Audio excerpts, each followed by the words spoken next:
সে তো নামাজি লয়, সে খালি ঈদের নামাজি আর বকরা ঈদের নামাজি। কুরবানির দিনে ওই নামাজি কটা পেছনের কাতারে দাঁড়ায় আর লুঙ্গিটা রেডি করে রাখে, নামাজটা শেষ হবে লুঙ্গি তুলে ছুটবে, গরুটা নিয়ে আইতে হবে, ফেলাতে হবে, জবাই করবে। ওই তো কাজ। আর আপনি নিজেকে মুমিন ভাবছেন। না না না, ওই নামাজি নামাজি নয়, ওই নামাজি গুনতিতে আসে না। আজকে কষ্টটা কোথায় লাগে জানেন? যখন কোনো জানাজার ময়দানে যায়, কোনো মাইয়াত বাড়িতে যায়, কষ্টটা কোথায়? জোহরের নামাজের পরে জানাজার নামাজ হবে, যারা 5 ওয়াক্তের মুসল্লি তারা উজু করে ফরজ নামাজ পড়ছে জোহরের, আর কিছু হারামখোর আছে উজু করে দাঁড়িয়ে আছে শুধু জানাজার নামাজ পড়বে। ঠিক বললাম না ভুল বললাম? তারা 5 ওয়াক্তের নামাজ পড়ে না, অথচ টুপি লাগিয়ে দাঁড়িয়ে আছে। আরে আমার এলাকায় বর্তমানে এক জায়গায় গেছি, বিশ্বাস করুন, আমরা বাপ বেটা গেছি। আমার আব্বাজিকে অনেকে চিনেন, অনেকে চিনেন না। আমার আব্বাজির নাম হচ্ছে মৌলানা শওকত আলী মাজাহির। অনেক এসছেন, এখন বয়স হয়ে গেছে 80 বছর, কাছে করেই জলসা করে। তো আমাদের একজন রিলেটিভ মারা গেছে, আলহামদুলিল্লাহ গেলাম জানাজা পড়তে। যে ছেলেটা ইমামতি করছে ওটাও আমাদের ছাত্র মাদ্রাসা। নামাজ পড়লাম আসরের, আসরের নামাজের পরে জানাজা হবে। বেরিয়ে দেখছি মসজিদের পাশেই জানাজার নামাজ, বেরিয়ে দেখছি 3 কাতার মাল দাঁড়িয়ে আছে, ওগুলো একটাও নামাজি লয়। নামাজিরা পেছনে, বেনামাজিরা কোথায়? সামনে। আমি বললাম তাও হলো। এরপর আমি ভাবলাম আমাদের ছাত্র নামাজ পড়াবে জানাজার। তারপরে দেখছি আমাদের ছাত্রটাও দাঁড়িয়ে গেল। আমি তুই এখানে দাঁড়ালি কেন বে? জানাজাকে পড়াবে? বলে হুজুর অন্যজন, যে জানাজা পড়াচ্ছে সে হারাম করু নামাজ পড়ে নাই আসরের। বিশ্বাস করুন, আমি যদি মিথ্যা বলি আল্লাহ সাক্ষী আছে। বাউল বুষ্টমের মতো চুল, জীবনে নামাজ পড়ে না, পায়ে জুতো নাই, কি বুঝলেন? ভেতরে গেঞ্জি আর প্যান্ট পরেছিল, ওপরে খালি পাঞ্জাবিটা লাগাইছে, জানাজাটা পড়ালো। আমি নামাজের পরে বললাম জানাজাটা গেল। বেনামাজির পেছনে কখনো জানাজার নামাজ হবে? কথা বলে না, কথা বলে না, জীবনে নামাজ পড়ে না। দুঃখ হলো বাপ বেটা, হাইরে সমাজ। কেন জানেন? তার পরিবার বলছে এই হুজুর জানাজানা পড়িয়ে যে একদম জান্নাত রেডি। শালা বেনামাজি নামাজ পড়ালে জান্নাত রেডি হয়? আর আমরা বাপ বেটা দুটো পশ্চিমবাংলার বক্তা আছি পেছনে, আমাদের ছাত্র ইমাম আছে, তাও বললে এই 3 জনের আমল ভালো নয়। আমার এলাকায় একটা মহিলা কি হচ্ছে, সে মেয়েদিকে ছেলেদিকে জড়ো করে তার উপরে জেন ভর হচ্ছে, বলছে তাবিজ দিচ্ছে। মহিলা জেন উঠছে তার উপরে, সে তাবিজ দিয়ে বেড়াচ্ছে। আমি বললাম আমার একটা সমস্যা আছে, উনাকে বলো যে আমি দেখা করতে চাই। কি উত্তর দিয়েছে জানেন সেই মহিলা? বলছে আমার কাছে যে জেনটা আছে উনি খারাপ লোকের সঙ্গে দেখা করেন। আমি বললাম আমি খারাপ লোক? মাদ্রাসায় হাদিস পড়ায়, মাদ্রাসায় কোরআন হাদিসের শিক্ষা দিই, নামাজ পড়ি, পশ্চিমবাংলায় বক্তব্য দিচ্ছি, আমার আকীদা ঠিক আছে, আমি খারাপ আর ও ভালো? আমি সকলকে বললাম যে ভেবে নাও, যদি সে বলে এই খারাপ লোক, তাহলে তোমরা এরপর চিন্তা করো ও কিরকম, কত বড় ভণ্ড। সবাই বুঝে গেল, বাজার শেষ হয়ে গেল মালে। এইভাবে মুসলিম সমাজ অধপতনে চলে যাচ্ছে, সমাজ ধ্বংসের পথে। কেন? ইসলামটাই আপনি বুঝতে পারেননি। আমাদের সমাজের লোক পায়ের নখ থেকে মাথা পর্যন্ত পুরো জীবন ব্যবস্থার নাম হচ্ছে ইসলাম। আপনি যেটাকে ইসলাম ভাবছেন ওটা ইসলাম নয়। আপনি ধোঁকায় আছেন, প্রতারণায় পড়ে আছেন, আপনাকে সমাজ ধোঁকা দিচ্ছে। সবাই আজ থেকে বলুন নামাজ পড়বো ইনশাআল্লাহ। হারাম থেকে নিজেকে অ্যাভয়েড করুন। আর করতে গেলে প্রত্যেকটা মুসলমান নরনারীর জন্য ফরজ হচ্ছে দ্বীনি শিক্ষা অর্জন করা। ছেলেকে দ্বীনি শিক্ষা দেন। যেমন মায়ের একটা নসিহত শুনে যান, একটা সন্তান তৈরি করার ম্যান কারিগর হচ্ছে মা, বাবা নয়। কথাটা বুঝতে পেরেছেন না পারেননি? কে বললাম? মা। আমার মায়েরা শোনো, একটা বাবা সে ইনকাম করতে যায় বাইরে, সকালে বেরিয়ে যায়, হয়তো সন্ধ্যায় ঢুকে। ঠিক বললাম না ভুল বললাম? ব্যবসায় মাঠে চলে যায়, কিন্তু একটা মায়ের চোখের সামনে তার মেয়ে 24 ঘন্টা থাকে, তার সন্তান তার কাছে বেশি সময় কাটায়, তাহলে জানতে হবে ছেলে যদি খারাপ হয় মা অপরাধী, মেয়ে যদি খারাপ হয় মা অপরাধী, মেয়ে যদি বেপর্দা হয় এখানে বাবা মা দুজনাই অপরাধী হবে। মেয়ে যদি, সন্তান যদি বেনামাজি হয় তার জন্য 1 নম্বর দায়ী হচ্ছে মা বাবা, তার মধ্যে নম্বর 1 দায়ী হচ্ছে মা। ইসলাম যখন বলেছে 7 বছর থেকে নামাজের তাদিকে তাকিদ দাও, তুমি তোমার মেয়েকে বললে না? এই আমি 2-4 দিনে আমার এই উত্তরবঙ্গে জলসা ছিল, তো আমার মেয়েদের ছুটি আছে, এখন কালী পুজো না কি আছে একটা, দেওয়ালি ছুটি আছে, তো আমি বললাম যাও নানিদের বাড়ি থেকে ঘুরে এসো। তারা নানিদের বাড়ি গেছে, তো ওই এলাকায় বড় মেলা হয়। তো আমার মেয়েকে একজন পাড়ার মেয়ে মজাক করে বলেছে, আমার ছোট মেয়েকে, এই মেলা যাবি? আমি ওকে জীবনে শিক্ষা দিইনি, কি উত্তর দিয়েছে জানেন? মেলা যাওয়া হারাম। এটা আমার মেয়ের উত্তর। তাকে আমি জীবনে শিক্ষা দিইনি। কেন? সে ওই পরিবেশটাতেই মানুষ হচ্ছে, বাড়ি থেকে বের হতে নেই মেয়ে ছেলেদের। এটাই আমি একদিন বাড়িতে খানা খেতে বসেছি, আমার মেয়ে স্কুল যাবে, ড্রেস পরছে, ছোট মেয়ে, তো তার 2 ছোট ছোট বন্ধু ডাকতে এসছে, তো তারা একজনের সঙ্গে তর্ক করছে, দিয়ে বলছে আমি পশ্চিম দিকে মুখ করে বলছি। আমার মেয়ে তাদিকে বলল আল্লাহ ছাড়া কারুর কসম খাওয়া যাই না। এটা মেয়েদের রোগ, মেয়েদের হাদিস। কিছু হলেই বলে বোন আমি পশ্চিম দিকে মুখ করে বলছি। ওই খালা যে কি মার খাবে তা ঠিক না। পশ্চিম দিকে কসম কে খেতে বললো তোমাকে? উত্তর দিকের কসম কে খেতে বললো তোমাকে? আমার মুসলমান ভাই, সন্তানকে তারবিয়ত দেন, সকলে জোরে বলুন ইনশাআল্লাহ। এত নাজুক বেঈমান কাফেররা আপনার চারিদিকে জাল ছুঁড়েছে, আপনি জালের মধ্যে ফেঁসে গেছেন। তারা এত বড় জাল ছুঁড়েছে, আপনি অবাক হবেন। আজকে কোরআনের শিক্ষা কোথায়? আমাকে একজন প্রশ্ন করেছিল মেদিনীপুরে, সেই জলসাটা ইউটিউবে আছে, প্রচুর ঝামেলাও হয়েছিল জলসায়। এই রকমই চেয়ার ছিল সেখানে, তো সেখানে আমি ছিলাম, আরো একজন 24 পরগনার বক্তা ছিল। তো আমার কাছে প্রশ্ন ছুড়লে যে বক্তারা রেট করে পয়সা নেয় তাদের কি বায়ান শোনা যাবে? আমি বললাম বড় দুঃখের সঙ্গে বলতে হচ্ছে, তোমার ইমামকে তুমি কত বেতন দাও? সেই ছেলে বললে আমাদের ইমামের বেতন 3,500। আমি বললাম লজ্জা শরম কিছু আছে? তোমার বাড়িতে প্রত্যেক দিন 300 টাকা খরচ, আর ইমামের 100 টাকা খরচ। তোমার বাড়িতে রাজমিস্ত্রি কাজ করবে 500 টাকা। আমি চ্যালেঞ্জ ছুড়ে বলে যাচ্ছি, উত্তর দিনাজপুরে আমি ইয়াসিন ফ্রি জলসা করব, ইমামদের বেতন আর মাদ্রাসার শিক্ষকদের বেতন 50,000 টাকা করুন, আমি 1 টাকা নেব না। তার মানে আমি আর জলসাই করব না, আমি ইমামতি করব। কথাটা বুঝতে পেরেছেন না পারেননি? আমি আর জলসাই করব না, ইমামতি করব। কষ্টটা ওই জায়গায় লাগে। পৃথিবীর সবথেকে দামি উমদা কিতাব কোরআন মজিদের শিক্ষা দিচ্ছে একজন আলেম, তাকে আপনার পয়সা দিতে গেলে ব্রেনে আঘাত হয়, অথচ একটা মাস্টার একটা বাংলা খালি পড়াবে আপনার সন্তানকে, টিউশন পড়াবে, তার মাসে বেতন হচ্ছে 500 টাকা, অঙ্কটা পড়িয়ে দিবে 600 টাকা নিবে, আপনার সায়েন্সটা আপনার ইটা পড়িয়ে দিবে, ইংরেজি পড়াবে 700 টাকা নিবে। আপনার গায়ে লাগে না? না, মাস্টার দারুণ ভালো, ও 800 টাকা বললো ওর কাছে পড়াবো।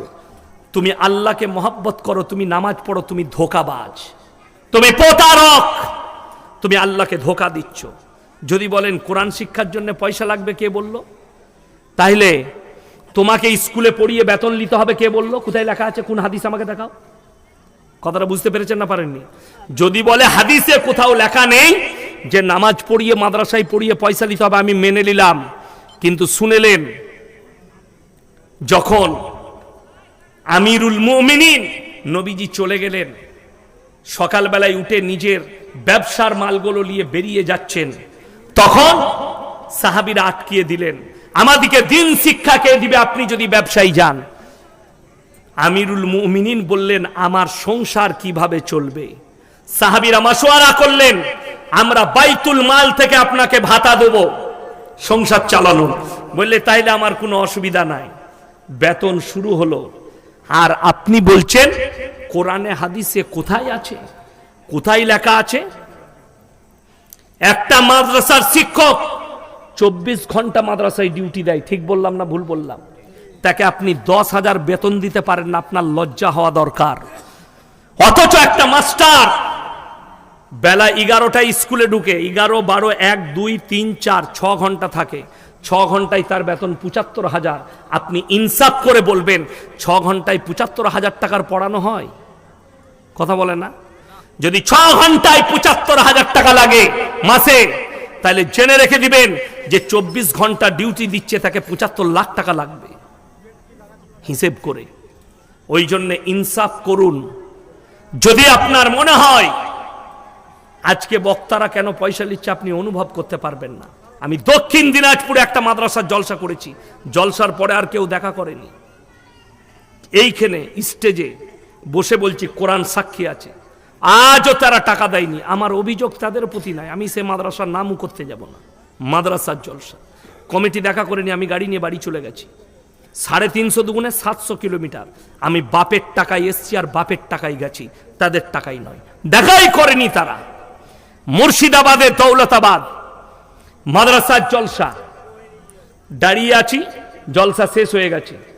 সেই মাদ্রাসার হেড মোল্লা একটা মাদ্রাসার তালবিলিম, বাচ্চা তালবিলিমের দ্বারা টাকা পাঠিয়ে দিয়েছে কম দিবে বলে। আরে ভাই তুমি দেখা করো, একটা তালবিলিমকে দিয়ে বক্তাকে টাকা দিয়া মানে বেজ্জতি করা। এইটা আপনাদের কাছ থেকে শিখেছে বক্তারা, আপনাদের না ইনসাফির কারণে। সমাজ যদি ইনসাফ করতে জানতো সর্বপ্রথম ইমামের করত। আজকে 10 লাখ 20 লাখ টাকা খরচ করে, আরে আপনাদের তো কিছুই খরচ সেরকম নেই, 2 লাখ 5 লাখ। হাওড়া, হুগলি, মেদিনীপুরে যে জলসাগুলো হয়, একটা প্যান্ডেল করে মেদিনীপুরে 10 লাখ 12 লাখ 15 লাখের প্যান্ডেল হাওড়াতে। আর জলসা করে বক্তাদের রেট জানেন 30,000 40,000। আমি মেদিনীপুরে দীঘার কাছে জলসা করলাম, আমি বললাম আমাকে 35,000 লাগবে, অ্যাকাউন্টে ভরে দিল। এই রকম উত্তরপ্রদেশ থেকে জার্জিস আনসারি ভাই এসছে, তার রেট হচ্ছে 70,000, ভরে দিয়েছে অ্যাকাউন্টে। গুজরাট থেকে কারি আহমদ আলী এসছে, 1.5 লাখ টাকা ভরে দিয়েছে অ্যাকাউন্টে। অথচ ইমাম যদি বলে আমার বেতন 500 টাকা বাড়াও, ইয়ে হারামখোররা বাড়াবে না। কথাটা বুঝাতে পেরেছি আমি কিছু? আমাকে দাওয়াত দিবেন না ঠিক আছে, যদি হক শোনার ইচ্ছা হয় দাওয়াত দিবেন, নাহলে শোনার দরকার নেই। আমি জলসাওয়ালা বক্তা বলছি, আজকে সমাজ যদি কোরআনের আহমিয়াত বুঝতো, কোরআনের আমলকে বুঝতো, তাইলে প্রত্যেকটা ডাক্তার মাস্টার হাফিজে কোরআন হতো। আপনি আমার সঙ্গে চলুন, সুরাটে আমি যখন পড়াশোনা করি, আমার সেই বছরে 10 পারা হিফজ হয়েছে, হাফেজ হয়েছে। ক পারা বললাম? 10 পারা। তো আমি 2 বছর বাড়ি আসিনি রমজান মাসে, ওইখানেই মাদ্রাসায় থাকতাম। একবারে হাফেজে কোরআন হয়ে বাড়ি এসেছিলাম। কি হয়ে বললাম? হাফিজে কোরআন হয়ে গোটা কোরআন মুখস্থ করে এসেছিলাম। তো একদিন আমি একটা রিস্কায় চেপেছি, আমার মাদ্রাসাটা হচ্ছে হাই রোডের ওপরে, কাফলেতা লাজপুর, সেখানে চেপেছি। সুরাট যাব 20 কিলোমিটার। তো যে রিস্কাওয়ালা চেপেছে আমাকে বলছে, সালাম আলাইকুম हाफिज जी। वालेकुम सलाम। क्या पढ़ते हो? बोले मैं हिफ्ज कर रहा हूँ। बोले कितना पारा हुआ? बोले 10 पारा। बोले जरा यूसीकुमुल्लाहु फी औलादिकुम लिज़्ज़करी मिस्लु हज़्ज़िल उनसायैन सुनाओ, सूरा निसा। আমি চমকে গেছি। আমি বললাম आप हाफिज हो? बोले भाई मैं हाफिज कुरान हूँ और रमजान में पूरा कुरान सुना भी देता हूँ। বলুন না সুবহান আল্লাহ। রিস্কা চালাচ্ছে কিন্তু হাফিজে কোরআন। ডাক্তার হাফিজে কোরআন, মাস্টার আলেম। অবাক হবেন, পৃথিবীর বর্তমানে সব থেকে বড় আতর ব্যবসায়ীর নাম হচ্ছে মোল্লা বদরুদ্দিন আজমল, আসামের এমপি। 1000 কোটি, কয়েক হাজার কোটির মালিক। পৃথিবীতে এমন কোন দেশ নেই যেখানে উনার আতরের দোকান নেই। কাবা ঘরটা যার আতর দিয়ে ধোয়া হয়, কাবা ঘরটা যখন ধৌত করা হয় আজমলের আতর দিয়ে ধোয়া হয়, ওই বদরুদ্দিন আজমলের আতর দিয়ে ধোয়া হয়। শুনেলেন তিনার ছেলেরা আলেম, করোড়পতি গাদা স্কুল, ছেলেকে দিনী শিক্ষাও দিয়েছে, দুনিয়াবি শিক্ষাও দিয়েছে। আপনার সন্তানকে মাদ্রাসায় নিয়ে আসুন, হাফিজে কোরআন করুন। 3 বছর লাগবে, কত বললাম? 7 বছরের সন্তানকে যদি এনে দেন আমাদের হাতে, 3 বছর সময় লাগবে। 7 আর 3 কত? 10 বছর। 5 বছর আগে আমার মাদ্রাসায় একটা জলসা হয়েছিল, 40টা হাফিজে কোরআন ফারেক হয়েছিল আমার মাদ্রাসা থেকে। তার মধ্যে একটা হাফেজ ছিল, সেই হাফেজটার বয়স ছিল 9 বছর। কত বললাম? 9 বছর। 2 বছরের ভেতরে ছেলেটা হাফেজ হয়ে গিয়েছিল। বিহারের আপনার জায়গাটার নাম হচ্ছে ভাগলপুরের ছেলে, ডাহুয়াতে বাড়ি, উসামা নাম। 2 বছরে হাফেজ হয়েছিল ছেলেটা, এবং দাঁড়িয়ে কোরআনটা শুনিয়ে দিয়েছিল, দাঁড়িয়ে। সেই ছেলেটা আবার গিয়ে স্কুলে ভর্তি হয়েছে, এখনো সে পড়ছে, হয় ডাক্তার হবে, না হলে ইঞ্জিনিয়ার হবে, না হলে প্রফেসর হবে। সেই ছেলেটা দুনিয়া আখিরাত 2 কামিয়াব। আজকে তসলিমা নাসরিনকে দেখতে পাচ্ছেন, রসুলের দুশ্মন, ইসলামের দুশ্মন। তার মানে তার মা বাবা তাকে দুনিয়াবি শিক্ষা দিয়েছে, তার সঙ্গে দ্বীনি শিক্ষা না দেওয়ার কারণে এরকম হারামের আওলাদ হয়ে গেছে। এই নাজিয়া ইলাহি খান কি করে হলো? এর মা বাবা চরিত্রহীন, যার কারণে আর মেয়েকে দ্বীনি শিক্ষা না দেওয়ার কারণে এই মেয়েটা নোংরা হয়ে গেল, দেহ ব্যবসায়ী হয়ে গেল। আজকে বড় কষ্ট লাগে। আপনার সন্তানকে আমি একবারও বলিনি আপনার ছেলে হাফেজ হওয়ার পরে ইমামতি করতে হবে, কে বলল? আপনার ছেলে মৌলবি হওয়ার পরে ইমামতি করতে হবে, কে বলল? আল্লাহ ব্যবসাকে হালাল করেছে, ব্যবসা করবে। আল্লাহ তার রসুলের সুন্নত হচ্ছে ব্যবসা করা। আপনার সন্তান ব্যবসা করবে, কিন্তু আপনাকে দিন, আপনার ছেলে দিনের ওপরে প্রতিষ্ঠিত থাকবে, দিনের ওপরে তার কাছে নামাজ থাকবে, রোজা থাকবে, হালাল হারামের বিচার থাকবে। আজকে মুসলমান ছেলেদের কাছে দ্বীনি শিক্ষা না থাকার কারণে, কোরআনের তালিম না থাকার কারণে, রসুলের হাদিসের জ্ঞান না থাকার কারণে আজকে হারাম গুলোকেও আপনি হালাল বলে অ্যাকসেপ্ট করে নিয়েছেন। আপনাকে দেখিয়ে দেবো বেঈমান কাফেররা কি জাল ছুঁড়েছে জানেন? আমি সেদিনে দেখলাম পাকিস্তানের বড় স্কলার, কিছুদিন আগে দেখলাম পাকিস্তানে ডাক্তার জাকির নায়েকের প্রোগ্রাম হয়েছিল, শুনেছেন না? দেখেন না? দেখেন হয়েছে। সেখানে একজন স্কলার ছিল পাকিস্তানের, তেনার নাম হচ্ছে মুফতি তাকি উসমানী, উনার স্টেজে ছিলেন। উনি একটা গুরুত্বপূর্ণ কথা বললেন, আমার মনে দাগ কেটেছে। তিনি বললেন, কিয়ামত সে পহলে দুনিয়া মে হারাম আওলাদো সে ভর যায়েঙ্গে।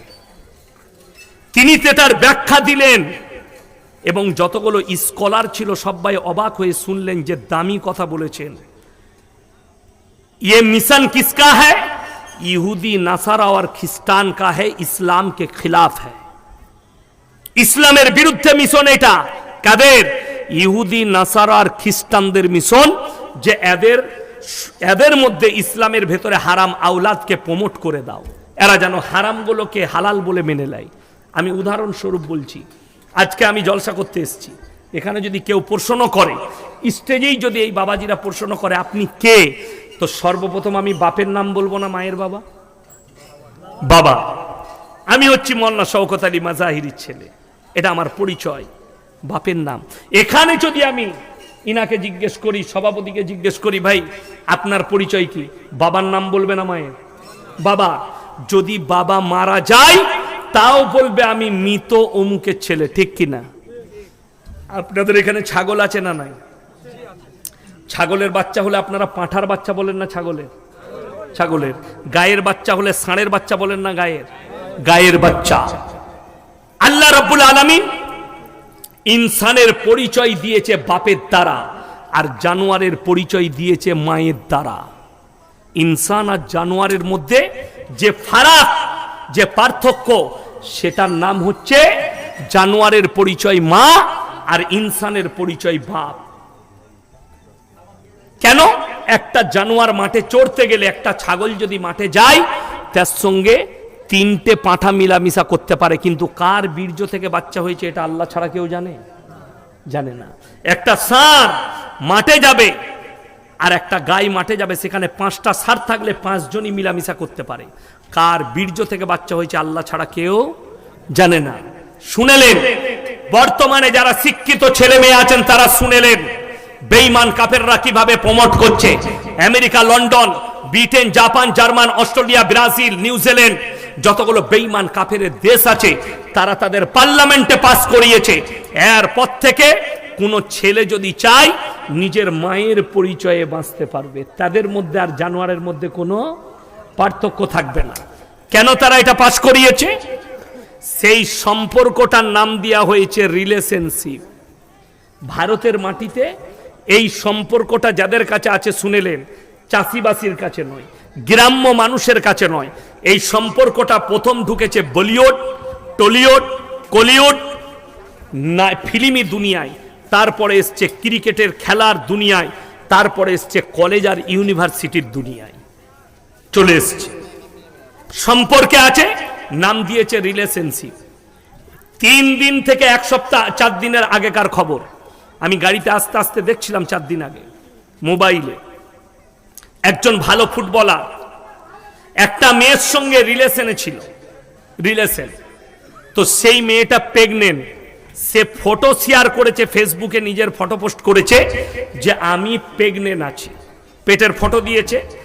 এই ফুটবল প্লেয়ার তখন লেখছে, সেখানে আবার একটা পোস্ট করছে, তার সঙ্গে এখন সম্পর্ক নাই, অথচ সে পোস্ট করছে বাচ্চার নাম হবে এটা। সেই মেয়েটা তৃতীয়বার পোস্ট করছে যে এই বাচ্চাটা আমার পেটে যেটা আছে এটা তোমার নয়, তোমার সঙ্গে বিচ্ছেদের পরে আমি আর একজনের সঙ্গে রিলেশন করেছিলাম, বাচ্চাটা তার। জোরে বলুন নাউজুবিল্লাহ।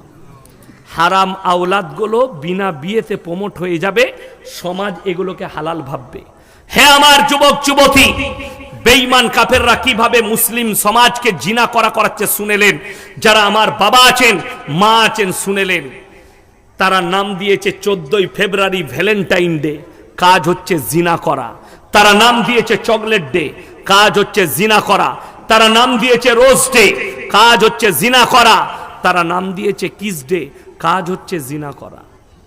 আল্লাহ রসুল সাল্লাল্লাহু আলাইহি সাল্লামের হাদিস, আখরি জামানায় এক শ্রেণীর হুজুর বের হবে, তারাই হবে জাহান্নামের খোরাক, যারা ইসলামকে বিকৃত করবে। বাংলাদেশের একটা বক্তা, সে এখন প্রেমের প্রমোট করছে, জিনা করার প্রমোট করছে, তার নাম হচ্ছে আবরারুল হক আসিফ। তুমি রেডি হও, আমি আসছি জানুয়ারিতে বাংলাদেশ, তুমি বুঝতে পারবে। বড় কষ্ট লাগে। সে রাস্তায় একটা ক্লাবের মধ্যে কোন জায়গায় মেয়েরা বসে আছে, ছেলে মেয়েরা, বয়ফ্রেন্ড গার্লফ্রেন্ড। শুনেলেন, আমি চ্যালেঞ্জ দিয়ে বললাম, ইসলামী শরীয়তে বয়ফ্রেন্ড আর গার্লফ্রেন্ড শব্দটাই হারাম শব্দ। ইসলামে প্রেম শব্দটা আছে, ভালোবাসা। কি শব্দ আছে? ভালোবাসা। মায়ের সঙ্গে, বোনের সঙ্গে, বিবির সঙ্গে, সন্তানের সঙ্গে, প্রতিবেশীর সঙ্গে, আত্মীয় স্বজনের সঙ্গে এই প্রেম জায়েজ আছে। আমাদের যুবকরা যে প্রেমের কথা বলছে হারাম। এখন আবার শুনেছেন হালাল প্রেম বেরিয়েছে, শুনেন না আপনারা? হ্যাঁ, হালাল প্রেম, সেটা হচ্ছে প্রেমিকাও নামাজি, প্রেমিকও নামাজি, দুজনাই নামাজ পড়ে কিন্তু প্রেম করে। হারামখোর জিনাকারী কখনো নামাজ কবুল হয়? আমাদের সমাজের লোক জানে না।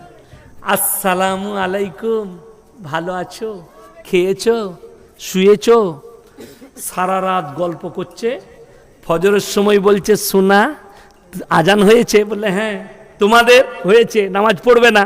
হ্যাঁ পড়বো, তাহলে রাখছি, বলে রাখবে, একটা দিবে না। যারা বুঝার তারা বুঝে গেছে, যে হাসছে। এইটা হচ্ছে জিনা। বেঈমান কাফেররা এটাই চেয়েছে, এরা নামাজের সাথে সাথে যেন জিনা করে, এরা নিজেকে মুসলমান বলার সাথে সাথে যেন হারাম জিনিসগুলোকে হালাল বলে নিজেরা অ্যাকসেপ্ট করে নেয়। এটার জন্য বলছি। আচ্ছা আপনারা বলুন, এই একটা মোবাইলের দাম, এই মোবাইলটা আমার 5 বছর হলো। ক বছর বললাম? আমি রোজ 1 লাখ টাকা দামি মোবাইল কিনতে পারি না? পারি না? পারি। এই মোবাইলটার দাম 16,800 টাকা নিয়েছিল। কত বললাম? 16,800। অ্যাকাউন্ট আছে, মাদ্রাসার বিভিন্ন কাজ করতে হয়, বিভিন্ন লোকের সঙ্গে কথা বলতে হয়, হোয়াটসঅ্যাপে লেখা পাঠাতে হয়, যার কারণে এটা নিয়া। বড় কষ্টের সঙ্গে বলছি, আজকে যারা নানি আছেন, যারা দাদি আছেন তারা শুনবেন, যারা দাদু আছেন, যারা নানা আছেন তাদেরকে এই উপদেশটা দিচ্ছি। লাতনি মাধ্যমিকে পাশ করেছে, না না আমি মাধ্যমিকে পাশ করেছি, আমাকে একটা মোবাইল লাগবে। ঠিক বললাম না ভুল বললাম? নানি আমাকে একটা মোবাইল লাগবে। নানি এখন বড় মহব্বত করে লাতনির সঙ্গে, একটা মোবাইল কিনে দিয়ে দিল। সেই মোবাইলের দ্বারা সে যতগুলো পাপ করবে সেই পাপের হিস্সাদার ওর নানিও হবে, এটা মাথায় রাখবেন। আর সেই মেয়ে যখন জিনায় লিপ্ত হচ্ছে, এই নানির কপালে হাত, হাই রে নানি, হাই রে নানা, তুমি মাধ্যমিক পাস করেছো, তোমাকে একটা বাংলা মানে কোরআন কিনে দিয়ে পাঠাচ্ছি, এটা পড়ো। লাভ আছে না লস? লাভ। বাংলা বুখারী শরীফ আছে না নাই? বাংলা তিরমিজি আছে না নাই? বাংলা মিশকাত শরীফ আছে না নাই? আরে বাংলা হাদিসের কিতাবগুলো কিনে দাও, কাজে লাগবে। ওই টাকাও লাগবে না। 5,000 টাকার ভেতরে সব হাদিসের কিতাব হবে না? হবে না বাবা? 500 টাকার ভেতরে একটা দামি কোরআন হবে না? হবে না? 500 টাকার একটা দামি মানে কোরআন লাতনিকে কিনে দিতে পারলেন না, একটা মোবাইল, তাও আবার খালা কি করেছে নানি, সে বন্ধন লোন না হলে গ্রুপ লোন নিয়ে কিনেছে। এক তো হারাম দিচ্ছে আর এক হারাম নিচ্ছে, বললেই খারাপ। খুব সাবধান, বেঈমান কাফেররা এটাই চায় যে এদের মধ্যে হারাম জিনিসগুলো প্রমোট হোক।